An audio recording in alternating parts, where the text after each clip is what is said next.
Before the sun rose, while the town still smelled of coal smoke and the faint, sour tang of last night's stew, Eliza Hart folded a scrap of newspaper into the smallest square she could make and pressed it to her chest like a talisman.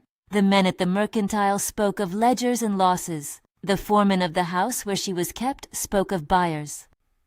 There were already promises penciled in the margins of other lives, prices for grain, for horses, for people. She had learned the currency of a cornered life, silence, small movements, the way to make oneself unremarkable. She did not have a plan for tomorrow. She had, at best, a hope the size of a stolen penny, and the stubbornness of a person who had been given no better choice. The advertisement was a sliver of sunlight in the paper's gray. A rancher in Colorado sought a wife. Steady hands, honest work, no illusions. Small print, but it stood like a ladder when she needed to climb.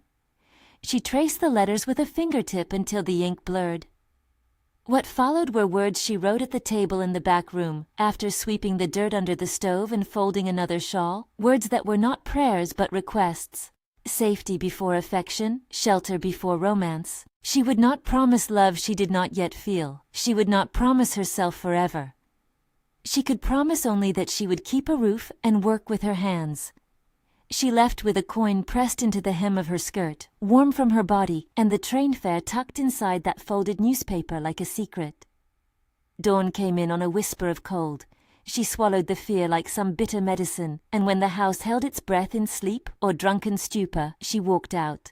The station smelled of oil and wet wool and the thick iron tang of rails. The coach was full of men who smelled of tobacco and old grief, but also of 1,000 ordinary mercies. A carton of bread shared between strangers, a hand offered when a luggage trunk shuddered. Someone gave her a scrap of crust and the corner of his coat to wrap around her shoulders. The smallest kindnesses multiplied. The train jerked and sighed, and the world slid by in a grind of miles. Silver fields, shirts drying on low fences, a sky that grew with each hour until the horizon was a clean, distant edge. On the journey west, she let herself believe small things she had not allowed before. An old woman on the platform at one stop pressed a packet of boiled sweets into Eliza's fist and told her, without looking, for the road.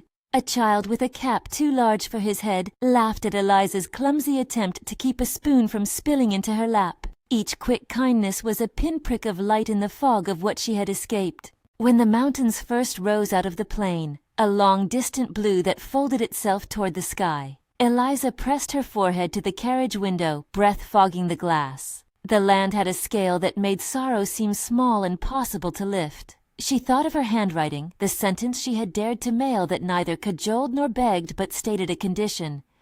I seek safety. I can work. Is that enough? The reply came in a plain envelope carried with the blunt courtesy of frontiermen. Caleb Rowan's hand was at once unsentimental and deliberate. He had accepted, he said, on the terms she had set. He would provide the fare and a place to sleep. No promises beyond that. 2 lines. A train ticket folded into the paper like an iron hinge. When she stepped from the station at Crescent Ridge, the air tasted different, sharp and cold, with the clean bite of pine and the distant echo of cattle. A wagon stood with its wheels sunk a little into the mud, a man by its side watching the road. He wore a coat that had seen a dozen winters, and hands that had the neat cleanness of work. The expression on his face was the careful, steady kind of a man who had learned restraint. Eliza felt foolish and naked. She had prepared in a dozen tiny ways, an extra seam sewn into a cuff, a determined look practiced in the mirror of the washroom, but now that she stood before him, the practiced look slid off like wet wool. The man's eyes were not unkind. They were measured, the kind that weighed things without making a show of it. You, Miss Hart? His voice was low, the syllables like something he had used to order grain and call cattle. It held no triumph and no pity, only a plain greeting. She nodded. Her throat made a small, dry sound. He offered his hand. It was calloused but careful, the grip steady without being owning. I'm Caleb Rowan. Town calls me a stubborn sort. I read your letter. You want a place and a fair measure of work. You don't ask for a sap or a saint. That I can offer. His words were small, without flourish. They were exactly what she needed. Simple provisions, and the sort of honesty that could be trusted to hold. She had asked for shelter, and here was a man saying he could give it. She had not asked for promises of tenderness. She had not asked for a life of warmth and song. She had asked only to be kept from the men who made ledgers of bodies. Between them there was an economy, the exchange of a promise for shelter. It was not how most marriages began in novels, with glances blushing and hands lingering. It was how marriages were born in places where the weather could kill and a roof could save a life. They drove back up the narrow ridge in the creak of the wagon, the ranch unfolding around them in cold plains and the occasional thud of distant hooves. The house stood squat and honest, a structure made for weather and for work, with a wide kitchen hearth and a porch that looked like an invitation to practical conversation rather than flirtation. The minister's parlor was a tidy room warmed by a single lamp and the smell of beeswax. A neighbor from down the road, a woman who introduced herself with the no-nonsense way of someone who made her bread by the hour, sat with them. The vows were brief and efficient, stitched together with words that meant survival and witness. A ring slid onto Eliza's finger, Caleb's mother's, simple, its surface smoothed by years of being worn. It was heavier with history than with promise. He set it there with his thumb, his fingers awkward for such thing. The action was respectful because he treated it as an offering, not a claim. That night, he laid out a bed for her in a room that smelled of cedar and linen. He did not sleep with her. There was a careful boundary. A kettle whistled, and he brought her a bowl of stew, the first warm food she'd eaten in days that did not come with the price of a look or a hand on a thigh. He sat by the table and asked how the train had been. He listened without imposition. It was, in its own small way, the kind of solace she'd not been granted in years. In the mornings, the world moved by chores rather than conversation. Caleb showed her how to feed the horses, slow, exact movements that matched their temperaments, the hidden ways of animals that would not hurt you if you honored them. He taught her how to set a bone of a fence in its slot, how to gather eggs without startling a hen. Eliza's hands, once trained to hush and scrape, learned new measures, the correct tilt of a pail, the way to pinch grit from a barn's corner. Each skill was a small reclamation. Their days settled into working rhythms. She rose at dawn and prepared coffee thick as stew, Caleb's hands steady at the kettle. They ate in companionable silence and then stepped out to the tasks that would keep them from starving or freezing. She learned to saddle a horse, to bend not only to the weight of a bale, but also to the geometry of the land, how it drained, where frost would take hold. He taught her how to read the weather from a smell, to listen to the hush before a snow. Her body, which had become practiced at shrinking, began to spread into the work like a plant finding a long-forgotten porch. There was no sudden bloom of romance. Intimacy was not immediate. It was a sequence of gestures. The way he fixed a broken strap before she noticed, the way she sharpened his knives and set each in its place. Respect lived in the pauses between them, measured, reciprocal. He did not ask for more than she could give, and she, having learned caution, measured her trust. Neighbors came by in time. A widow named Margaret brought a jar of preserves and a frank smile. Mrs. Chen from the next homestead taught Eliza how to braid ropes so they did not fray, and how to stew fruit so it kept through the colder months. They were not merely hands extended, they were eyes that tested and approved, neighbors who watched what a person did and decided if that person could be trusted the way a fence could be trusted. Eliza kept a ledger of a different kind, not of dollars and sales, but of small victories. The first time she mended a torn harness without guidance, the day a mare that had been skittish for months let her come near. The winter she stacked more wood than the year before, her arms steady under the weight. Those entries were private, made in the quiet after the lamplight faded. They were stitches in the fabric she was weaving for herself, a fabric made not of sentiment, but of competence. Caleb had grief folded into him like an old map. Once, while he thought she slept, she saw the way his shoulders tightened at some private ache. He had been married once, years ago, and that memory sat between them like a held breath. He did not speak of it much. He spoke, when he did, in short sentences that carried meaning in the spaces between words. He would glance at the corner where his wife's photo had stood, and then at Eliza with that quiet, practical regard, as if measuring whether a lantern would hang in the right place. They navigated closeness like two people stepping around a pond with hidden stones. There were nights, not many, when his hand would find hers over a table, a small tentative contact that was more promise than possession. Eliza did not mistake kindness for ownership. She measured his touch as she measured everything, for sincerity and for the possibility of harm. In all their negotiations, consent, mutuality, and clear boundaries sat at the head of the table. Progress on the ranch often came in weather. In the early autumn, they butchered meat and cured it in salt and smoke for winter. Eliza learned how to hang the cloth just so to let the wind draw out the damp. They preserved fruit in jars lined shoulder to shoulder, and she labeled each in her careful hand. The rhythm of work kept their minds less apt to wander into the dangerous corridors of past memory. Mornings were for the animals, afternoons for chores, evenings for mending, and the easy, fragile talk that belongs to people learning one another.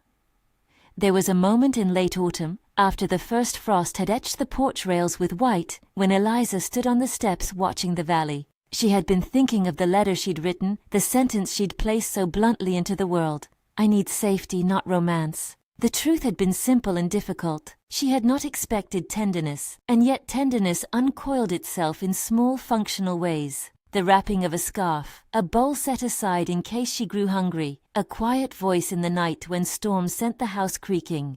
The ranch, for all its chores, offered something she had not thought she would find, a measure of being ordinary tasks that kept the body occupied and the mind steady, ordinary kindnesses that were not traded for anything. For the first time in years, she slept through a night without waking to check locks, without flinching at sound. The town outside remained a rumor of men and ledgers. Here, in the ridge's shelter, things proceeded with the logic of survival, not commerce. It was not a life without fear. Shadows clung to the woodline, and the world could be cruel in ways that had nothing to do with choice. Once, as they were mending a fence, a rider passed at a distance and did not tip his hat. The look he gave the homestead was the kind that measured property and people the same way. Eliza felt a small, old thing, revulsion and alarm, climb her spine and stay there like a cold finger. Caleb saw it in the way she stiffened and said nothing. He did not press for explanation, he simply moved to stand between her and whatever had passed, and there was a steadiness in him that was not rescue so much as promise. "I will hold this place." That promise would be tested. The first hint of trouble came like a loose piece of weather. Not a storm, but a wrongness that could be put down if tended. A fence corner that had been mended the week before lay askew one morning, as if someone had disagreed with their boundary. A strand of wire slacked in the dusk, as if a hand had pulled at it where it should have remained taut. At first Caleb thought of cattle, of weather, things that had plausible explanations. But when a neighbor, dropping by with a basket of eggs wrapped in cloth, spoke in a low voice of a man named Marcus Hay, who had been looking to press neighbors for rent and favors, the hairs on Eliza's arms rose. Marcus Hay was a name that had little to do with her yet felt large in a country of small injustices. He was a man who watched the edges of people's property as if they were lines on a ledger he intended to redraw. Stories settled around him like dust. A fence moved at night, an unkind word, a threat that arrived in the form of casual courtesy, and too many men at one door. The neighbor's eyes flicked to the ridge, then to Caleb, then to Eliza. "Keep your doors bolted," Margaret said without melodrama. "Keep your head down and your eyes on your own work. But if he comes with men, you let me know. We don't stand alone out here, not if we can help it." The words were a simple, neighborly warning. Still, Eliza's pulse quickened in a way that had more to do with the memory of being bargained than with the actual probability of violence. She felt the old calculation, the small, practiced inventory of risks, return like an unwelcome tutor. She set aside the fear as if she could tuck it into a pocket and go on. The danger, when it first came, tested her not with a shout, but with a slow, creeping insistence. A horse untethered at dawn, a pile of feed knocked askew, a fence post splintered cleanly as if cut rather than broken. The insults were petty on their face, but their accumulation had a purpose, to make a homestead feel unmoored, to make living there costly, to push a man to sell or to bend. Caleb's face, when he saw the crooked fences and the marks left by careless hands, was steady. He set the post deeper, set fresh wire with the same careful patience he used to shoe a horse. He began to watch the road with a different sort of attention. The days grew tighter with his vigilance. Eliza, who had learned to listen for the breath of danger in a room, felt the world narrowing again, but this time there was a community that watched for them. People came to help set fence posts. Mrs. Chen brought an extra lantern when the nights began early. The work of mending became communal, and with it a new shape formed, a network of obligation and care. One evening, as they finished a day's labor and the sky burned low and red, Eliza stood on the porch and watched a rider cross a distant rise. He shaded his eyes with a hand and rode as if looking for something. Her fingers tightened around the rail. Caleb joined her without a word, his presence like a measured shadow at her back. They watched until the rider dropped out of sight. "How did you find me?" she asked, not really asking about the ad or the letter, but about the strange, fragile thing that had brought her from a packed room and a penciled ledger to a porch where a man stood behind her, as if it were his place to do so. He did not answer with a flourish. He said only, "You wrote straight. I respected that. Thought I could provide what you needed." His voice carried a gravity that made the word respect into something too large for the small space. She thought of the letter she had signed with a hand that had trembled only twice, when she addressed it and when she sealed it. She thought of the coin she had left in her hem and the woman on the platform who had given her sweetmeats. None of it explained entirely how one belonged to the world in a way that did not make one a commodity. What explained it slowly was the day-in, day-out labor and the steady presence of hands that did not take but tended. When night dropped cold and the wood smoke settled thick over the ridge, Eliza sat near the stove and mended a shirt while Caleb sharpened a plowshare at the table. The house held its small domestic hum, the tick of a clock, the soft chatter of a hen in the coop. Outside, somewhere beyond the slope and the trees, men might be making calculations about land and people. Inside, on a small, practical scale, they were building a life. She did not yet call it love. She called it safety, company, the possibility of being held in a way that did not own her. Yet there were flickers that warmed, a finger tracing a child's name carved into a window frame, the way Caleb stopped in the doorway to watch a kettle boil, as if that steadiness mattered. There were times when her chest would lift at the sight of him working, when he stooped to lift a bale, when he laughed softly at a dog's antics. The moments were small, they were human. They were not a rescue, they were a series of decisions. Outside the world kept moving, people came and went, seasons came and crept, but under the surface of ordinary days, the first threads of trouble had begun to show. A name had been spoken, Marcus Hay. A fence was loose. A watchful rider had crossed the ridge. The sense that they were not merely living but being watched settled over Eliza like a thin frost. She felt the old taut fear, but it no longer alone defined her. She had hands that could tie a knot and a ledger of quiet victories. She had a ring that did not weigh down, but reminded her that history and hope could sit side by side. She had neighbors who would come with lanterns and words and jars of preserves. She also had the knowledge that a life on the frontier demanded both vigilance and community. The two were, in their way, the same thing, the willingness to stand and work, and if necessary, to speak up. As night closed, there was the soft sound of the wind through the porch slats and the steady, familiar creak of the house settling.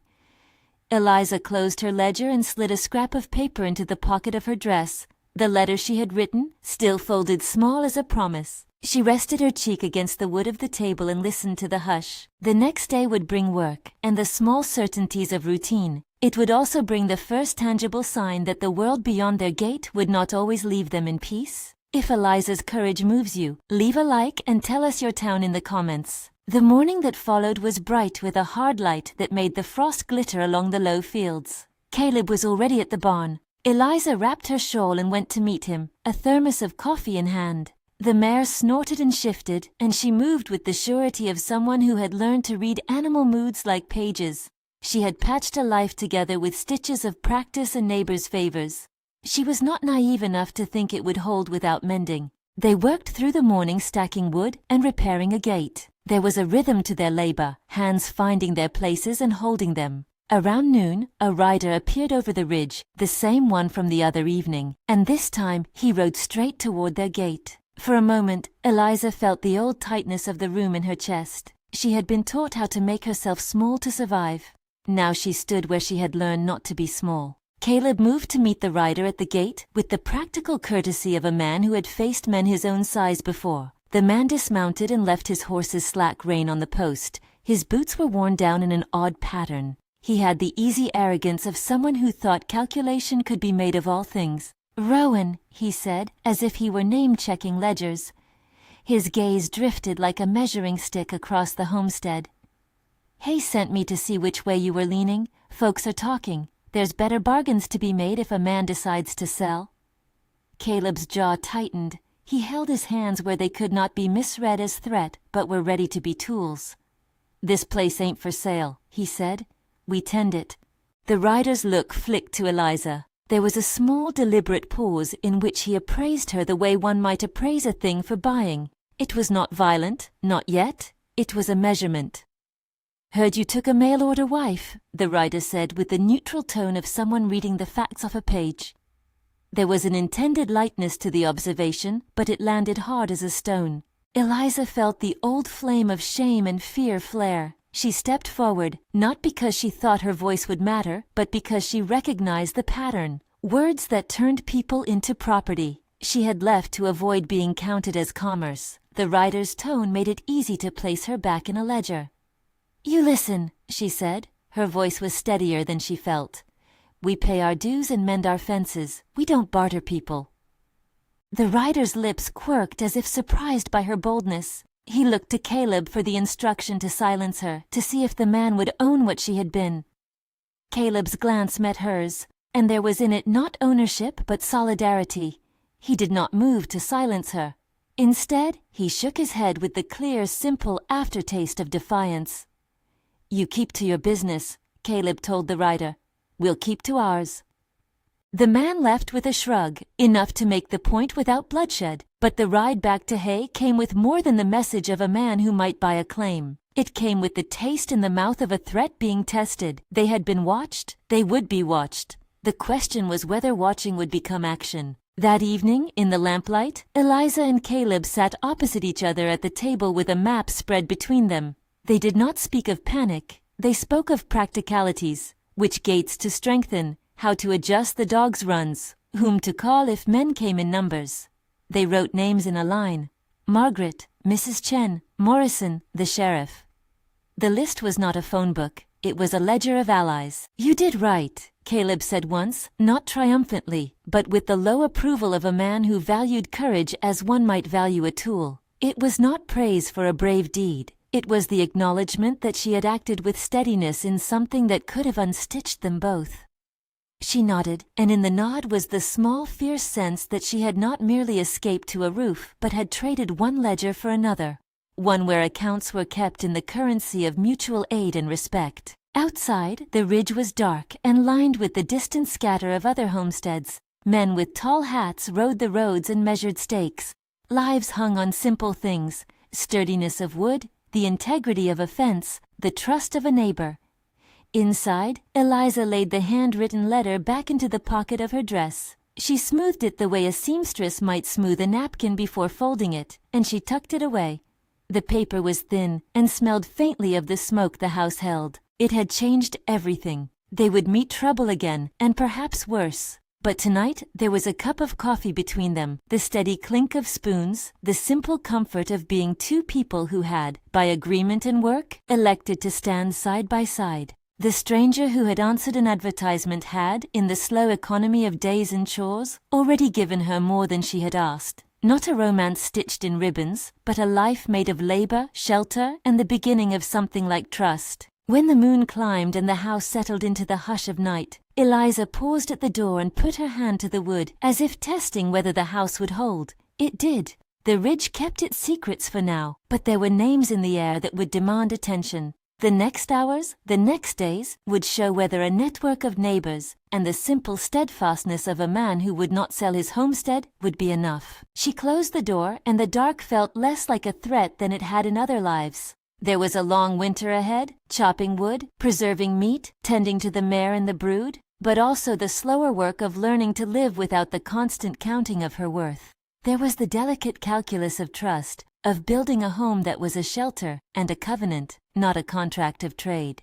In her pocket the paper rested, On the table between them, the map lay open to the ridge. Beyond the field, a silhouette rode the rise and vanished into the grey. The name Marcus Hay lingered like a comma between sentences, a pause that could turn to a period or a challenge to be answered.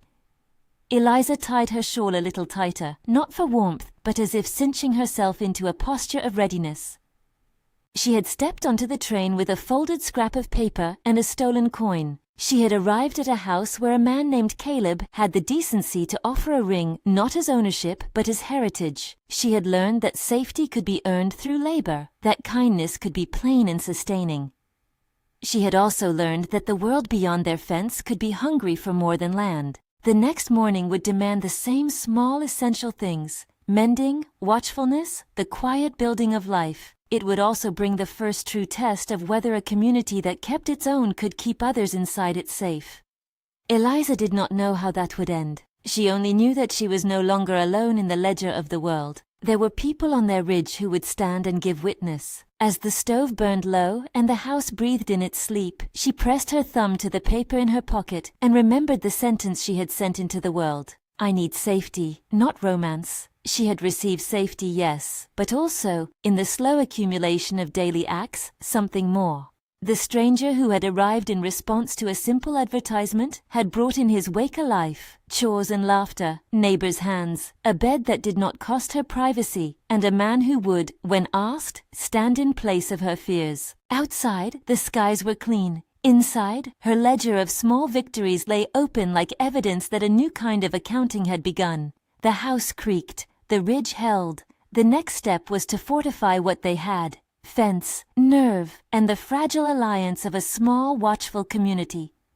The work would be slow, honest, and at times dangerous. But she had learned how to bend wood and how to mend a fence.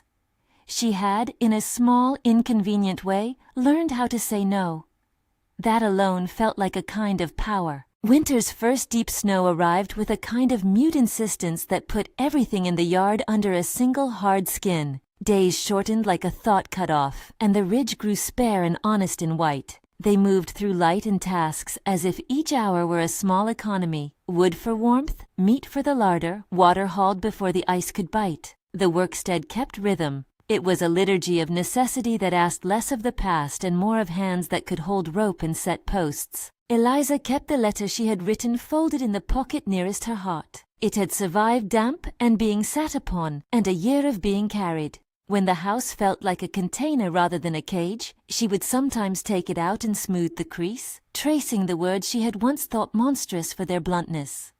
I need safety, not romance, it read, and the quiet of the phrase was precisely what had drawn Caleb, his respect for straight speech, his dislike for fuss. The name Marcus Hay had become a prickle at the back of the neck.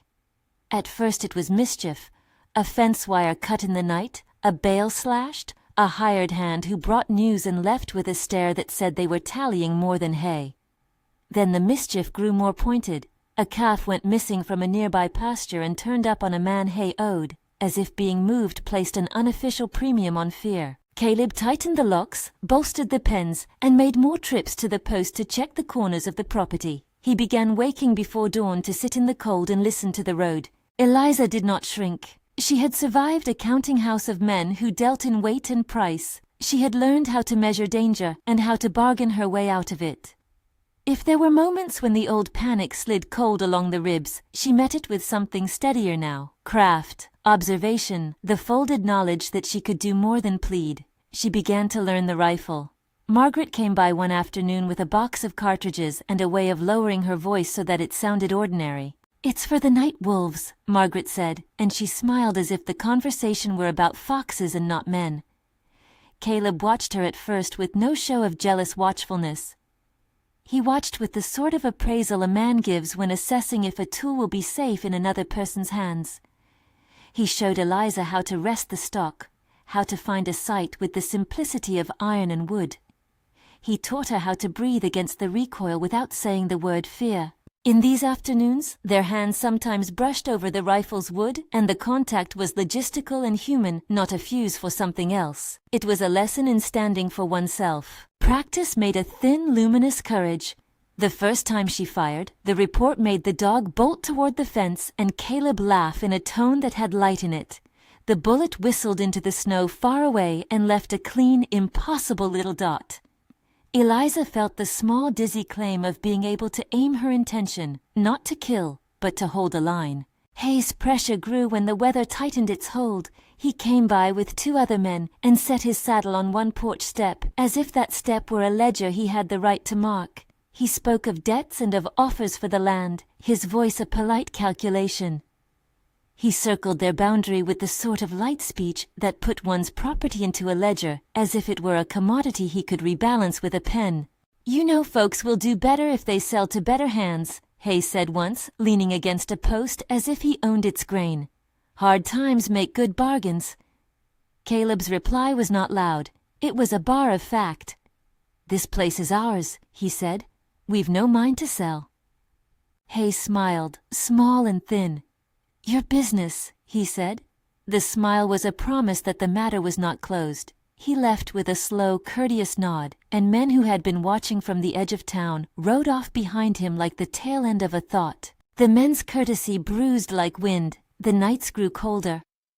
Eliza kept to practical acts, shoring the larder, counting jars, checking ropes. She learned to read the way boots pressed the yard. She could tell by a print whether a man had been riding hard or idly strolling. One dawn she discovered a hoof-marked strip across a feed bag, as if someone had dragged a sack from yard to road. It would have been easy to call it cattle or weather, but the pattern had a hand to it and a design. That's when they decided to ask Sheriff Morrison to look into the matter.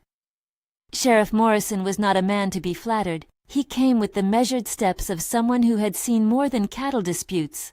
His shoulders carried a county's ledger of trouble. He examined the yard and the fence, looked at the posts and the cut strands, and then took his hat off and sat on the stoop for a long time. He listened to the neighbors as they spoke in low voices.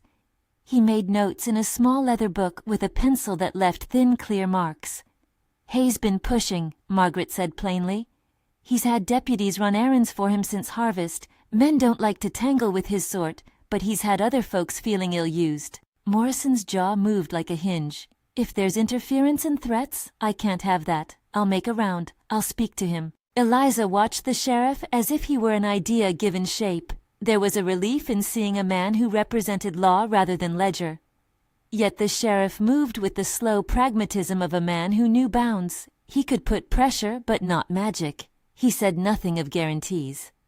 He left a promise to check the trail and to ask a deputy to keep an eye on the road. Hayes' reaction to any legal attention was as small and careful as his other moves. No open confrontation, but a sustained pressure. He began sending notes to the regional office suggesting Caleb might be behind on an old payment, letters written by a hand that suggested a careful business mind.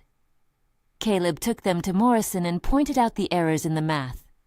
He did not look triumphant. He looked irritated at being counted for sale. There were nights when Eliza woke with the taste of salt in her mouth and her hands trembling. She would go to the window and look at the snow, at the dark skeletal shapes beyond the yard, and count what she had saved into jars. She counted not money but proof. A neighbor who would bring wood when the storms came, a woman who could braid leather so it would not fray, a man who kept watch. These were the true ledgers of survival. Spring came as if it were an answer. Snow thinned to mud, the ridge leaned into greening, and the work became not merely survival but construction. They repaired fences in daylight now with neighbors' hands forming a human chain. The community tightened like a well-sewn stitch. Margaret brought raspberry canes that Eliza planted on an edge where the sun pooled. Mrs. Chen gave the recipe for a pickled cabbage that lasted long and grew brighter with months. It was in that season, green and resinous and humming, that Eliza first felt the small, cautious stirring of life within her. She found herself suddenly tired in ways that were not only the result of long labor. The morning she rose with a dull ache and a need for more sleep. The afternoon she kept a cloth over her lap and felt a kind of quiet tide. She told herself first that it was fatigue, then that she had eaten too much stew, then that she was anxious. The thought came finally, like a ripple across a pond, and she took it into her hands with the same practical caution she had learned for chores. She told Caleb in the soft afterwork hour when dusk smudged the ridge, He was at the workbench sharpening a plane, his face concentrated in the lamplight. When she spoke his name, he straightened, and for a moment she could see the map of lines that grief had printed across him. She said the words plainly, and then held them like a tool ready for use. He did not leap into joy or collapse into fear. He folded the plane with his hand and set it down. The first thing to come from him was a quiet. Then an answer, not extravagant, but shaped like him. "We'll see it through." The months that followed were not easy. The pregnancy pressed against the margins of a life that still demanded work. There were mornings Eliza could hardly stand to carry a pail. There were afternoons when the sun felt sharp and metallic against the skin. They adjusted, as they had adjusted to everything else. Caleb rearranged tasks to suit her strength. Neighbors took on extra hours at their own fields to give Eliza lighter chores at the Rowan place. Reverend Cade, who had married them and kept the parish ledger, came by to bring extra blankets and to say a few words that were more about steadiness than prayer. The sheriff passed through with a nod and a piece of practical gossip about land titles. Eliza watched the changes in her body with a mixture of reverence and quiet businesslike attention. Each small pain was catalogued. Each sudden movement of the child within was a note in a ledger that was not yet payable but promised a dividend. Caleb, who had been careful in showing affection, grew more touchingly clumsy. He would pause by the washstand and run a hand across her hair as if he feared to bruise it. Once he folded a small blanket and set it on the chair by her bed and left it there like an offering he could not name. By late summer the belly was undeniable. People stopped calling her Miss Hart and began to say Mrs. Rowan, as if the syllables had acquired a new weight. The baby's kicks could be felt from the outside when Eliza leaned back in a chair and the child sought a new space. The name Sarah had been spoken in whispers once, then with more certainty, until both began to use it as if it were a thing almost given. Hay had not yet made his final move. That was the thing about predators of his sort. They tested, they measured, they found the seams where an ordinary life might unravel. His men began coming at odd hours to ask about laborers, to offer to buy feed at half price, to suggest that a sale might make everyone's life easier. Each approach was a negotiation meant to bend them. Eliza turned these away plainly, with the same voice she had used on the train platform. No bargains on being a person. The tipping point came not when a man arrived at the porch to lean on it, but when he showed up with a writ, a document that suggested a claim on a small fenced corner where a stream ran. Hay had hired a clerk from town to find some old claim and to make the paper look legal. Caleb took the writ to Morrison, who read it, and then folded it with the slow, patient skill of a man who had seen forged contracts before. "That's worked over," Morrison said. "Someone's been filing papers to make a corner worth more." "It says you can take it," Hay told them in the cold, careful voice of a man who had calculated his advantage. They refused. Caleb and several neighbors stood together on the ridge and watched the men from Hay's camp run numbers with maps. The sheriff came in force that day. He had deputies and a horse and the clear authority to move men from a property line. He spoke to Hay and his people with the bluntness of someone who would not be swayed by smiles. "If you have a dispute, you file in court," Morrison said. "You don't come out here and move fences." Hay's face hardened for a moment, small things flickering there like the reflections on water.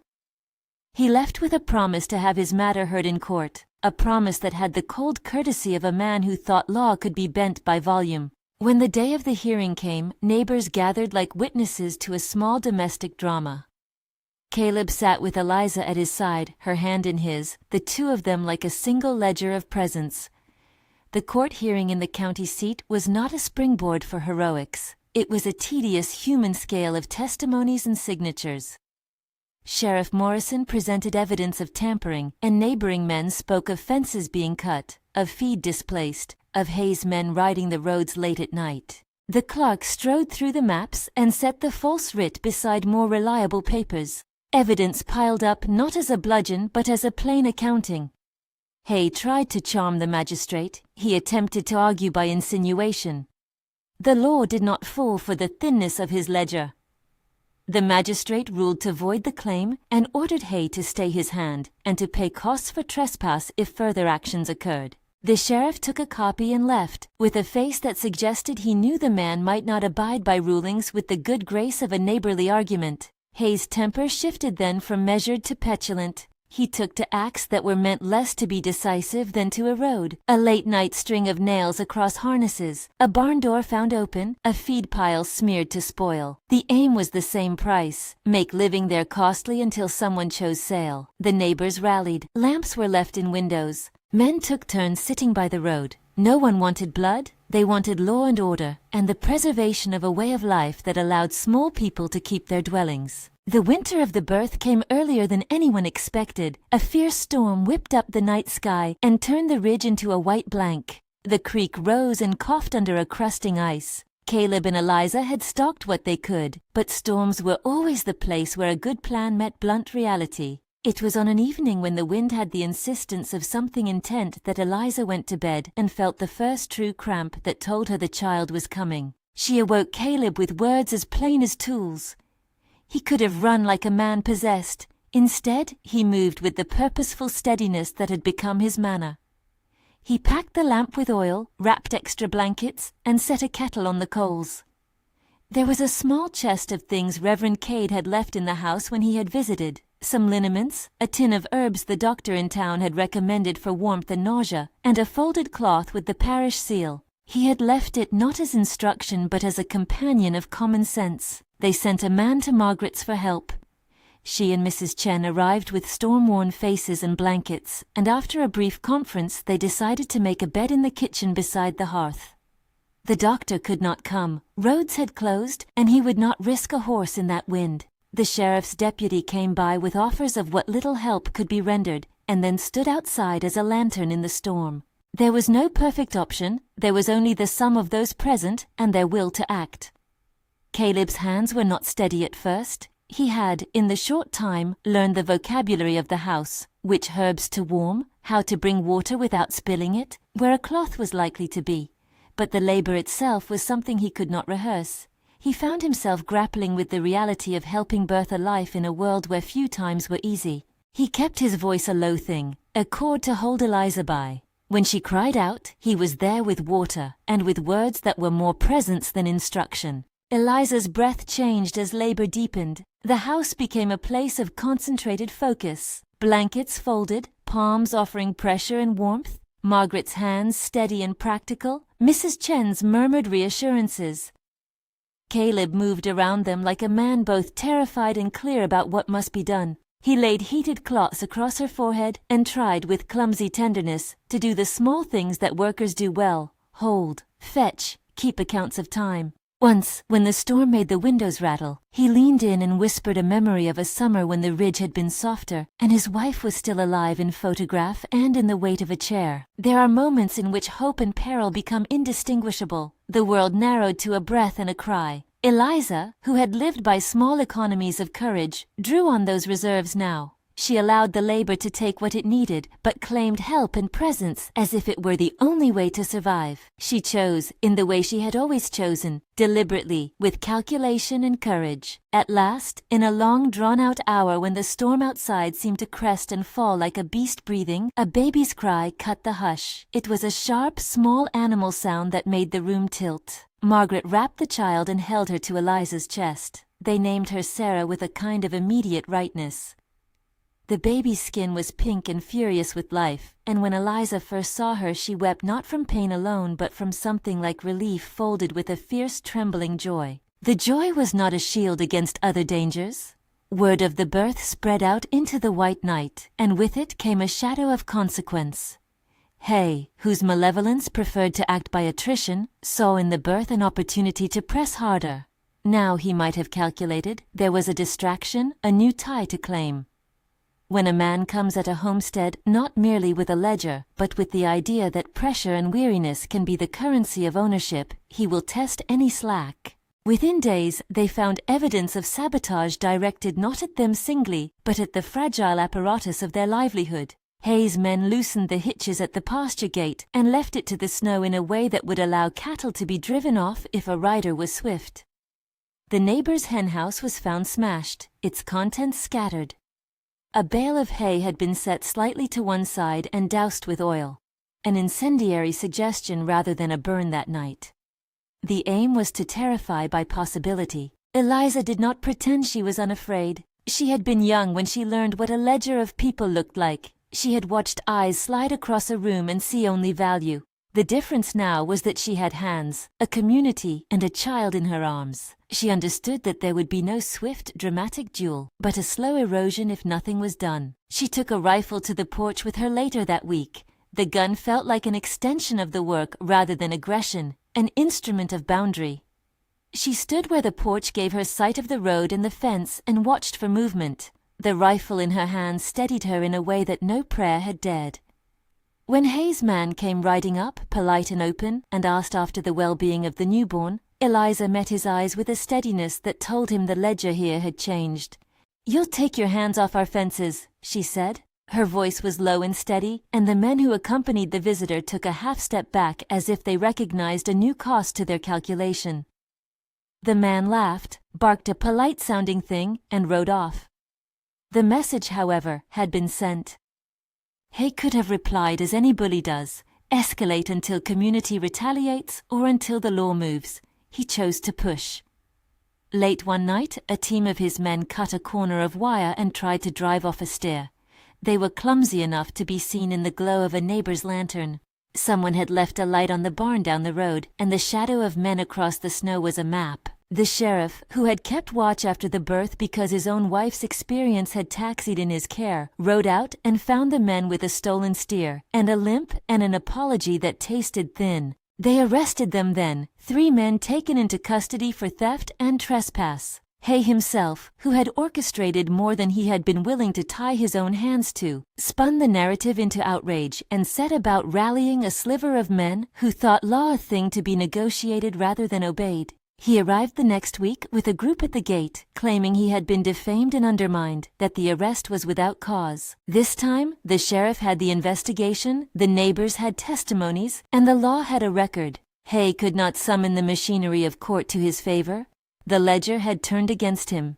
The arrest was not theater. It was plain work. A basket of witnesses, a sheriff with a witness list, and statements about who had been where.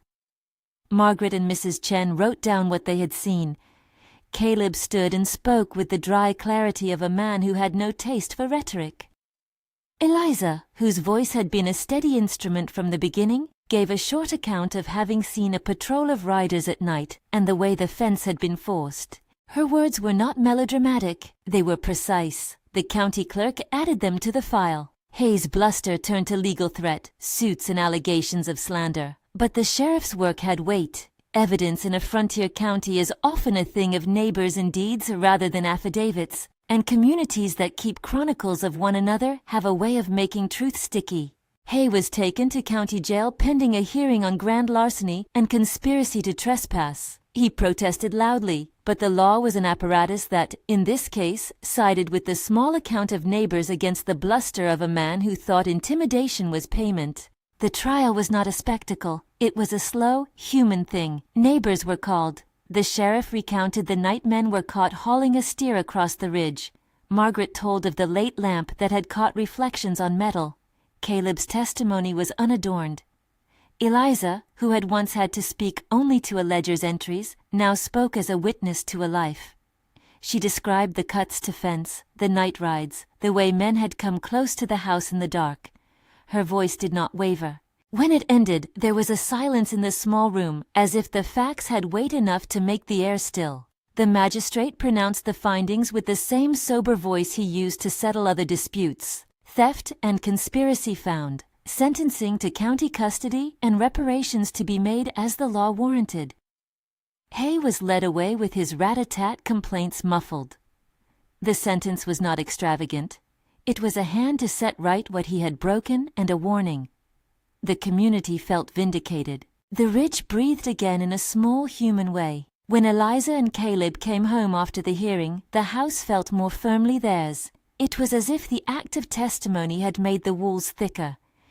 They mended the fences again, this time with a neighborly crew who planted posts and tightened wire where it had slackened. They left lanterns in the windows a little longer into night until the long winter's dark felt less like an opening and more like the known back of a well. Raising a child in the first year demanded small improvisations.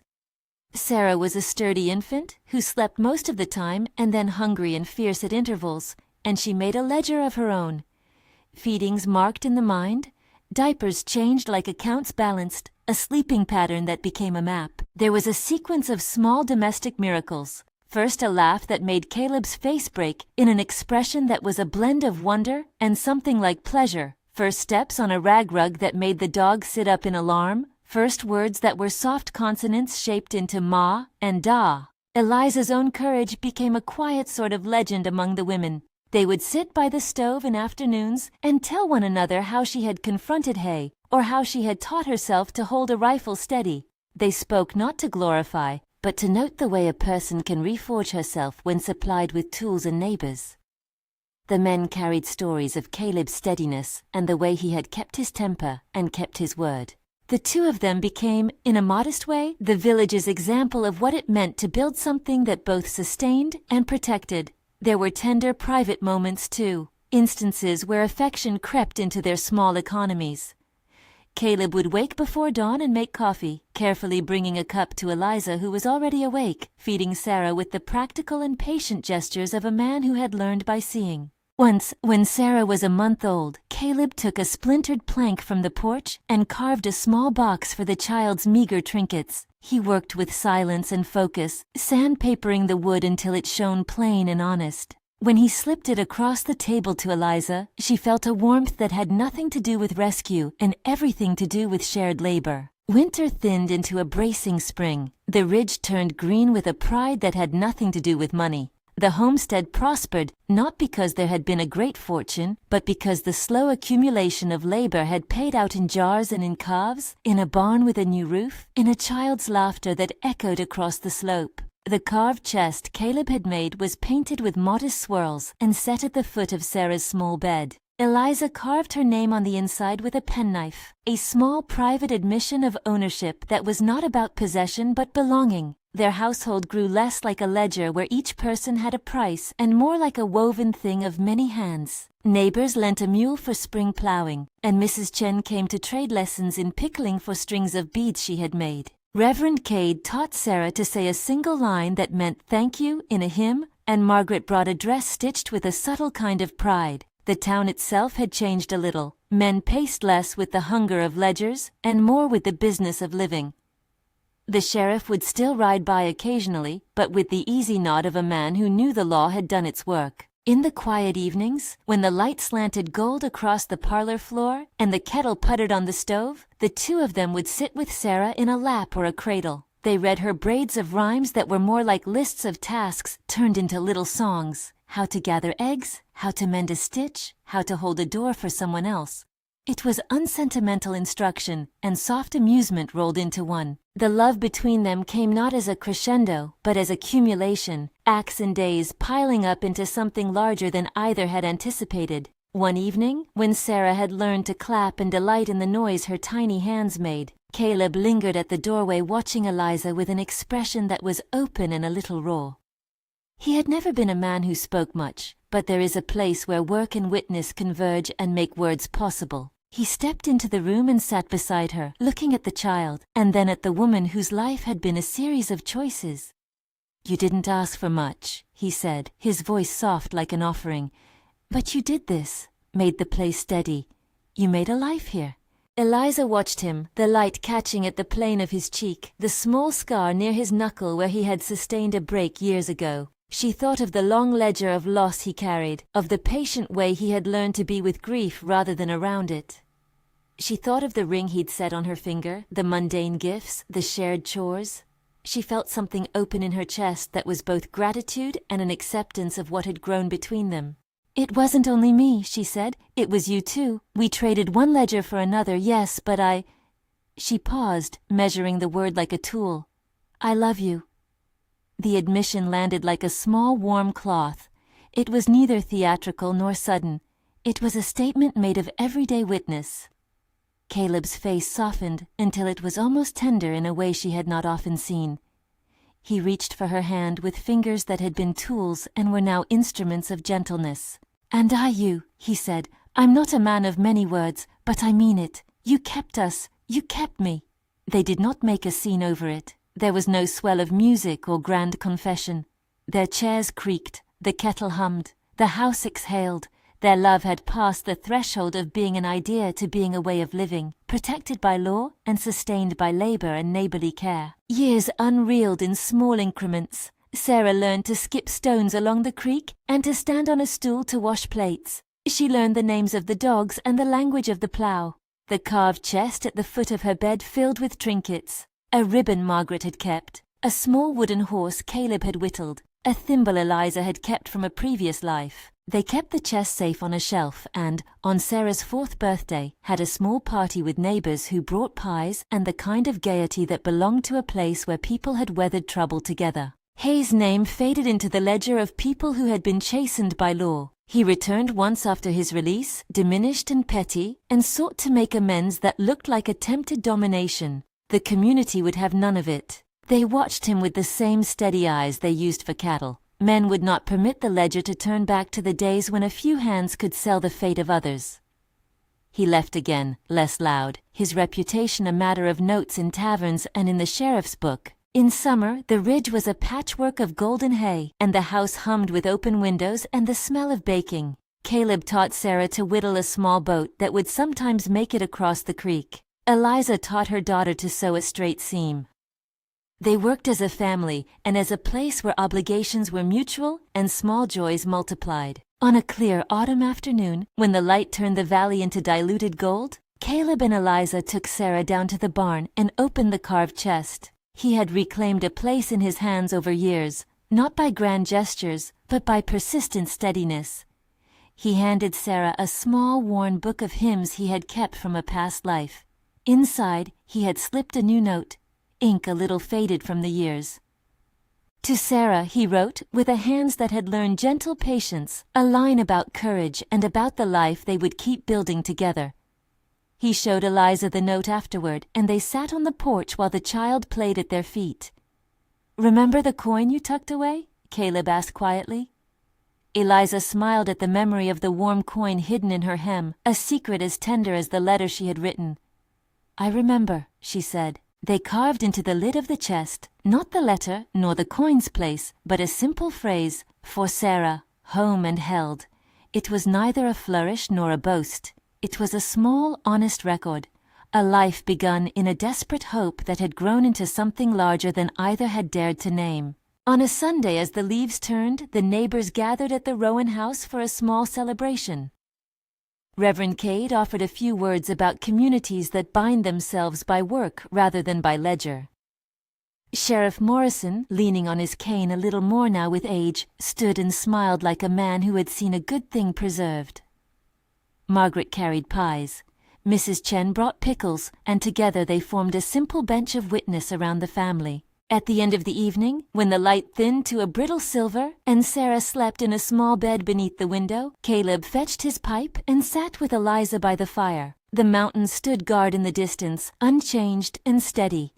"You asked for safety," he said, as if quoting an old accounting. She looked at him, fingers tracing the worn groove in his hand where years of work had smoothed the skin. "I did," she said. "I did not ask for this." She did not sound regretful. She sounded full of the careful gratitude that comes from having received more than a bargain promised. He put his hand over hers and leaned his forehead to her temple in a small, unspectacular kiss.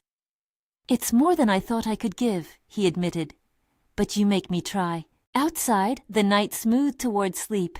Inside, they sat wrapped in the quiet and the low hum of a house that had been made safe by more than one pair of hands. The stranger who had answered a newspaper ad had indeed brought a husband in the most literal sense, a man who kept a roof and who held his word. He had brought, too, something that was not guaranteed by any letter or by any ledger.